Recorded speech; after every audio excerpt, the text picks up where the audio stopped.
welcome to JS News, reporting live at James Campbell High School. My name is Jarpu Guy and I'm here today with Jay Kupuka.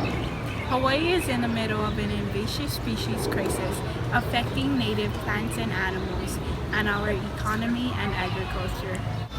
Invasive species represents one of the most significant threats to ecosystems, human and animal health, and cultural resources. Alarmingly, the threat is growing. Let's hear more about invasive species. The term invasive species is used in a variety of ways, but in Hawaii, this term typically refers to species that are both harmful to the environment, economy, and human health, and also non-native to Hawaii.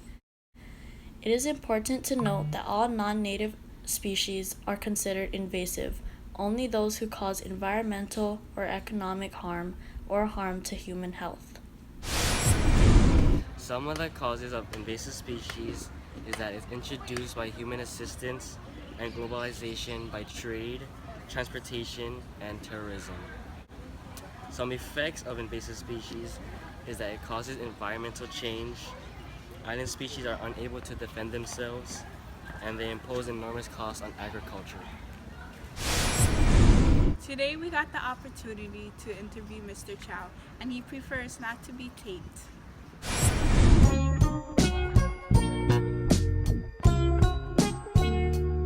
I feel that invasive species over the many years in Hawaii has really hurt our ahopua, which means from the mountain to the land to the sea, which provides nutrition and survival for the people of Hawaii.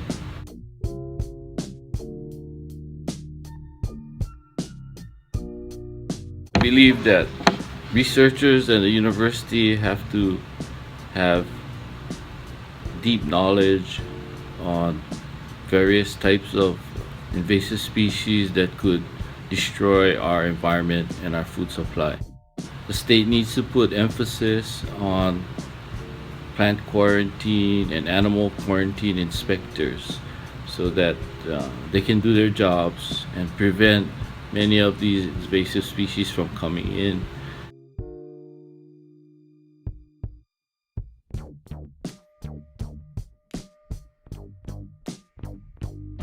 Over the past 32 years here at our Campbell High School agricultural facility, the philosophy has been organic and natural and least amount of harm to our students and our environment.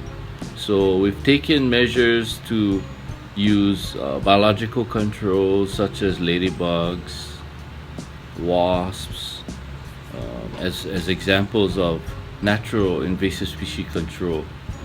We also, if needed, use physical control by our students to eradicate our insects. Physical control meaning by hand and by natural ways of controlling the pests. If needed, we also go to organic controls of spray, which are natural ingredients that are used to prevent some of these pests from destroying our crops, such as fruits, vegetables, nursery plants, landscape, and medicinal type plants. I believe it's very important to be very mindful and cautious of all invasive species as they can destroy our environment as well as wreak havoc on our food supply. Invasive species causes diversity in the plants and animals. This leads to the influence of other cultures. It also introduces new plants and animals, which leads to the outcome of new species being developed. In addition, invasive species are the second largest threat to biodiversity after habitat loss. It has much larger effects on an ecosystem than any other species. They have a disproportionate effect, which is what makes them so harmful.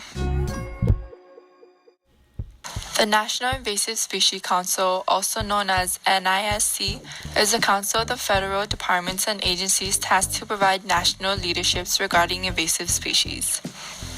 The NISC's management plan will help guide the actions that the Council and NIC members, departments, agencies collectively take to prevent the impact of invasive species.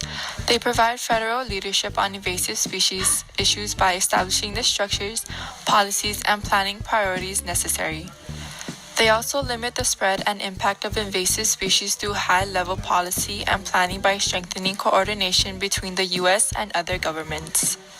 Their plan also includes raising awareness of the invasive species issued and mobilizing the policies, programs, and financial resources necessary to minimize the spread and impact of invasive species.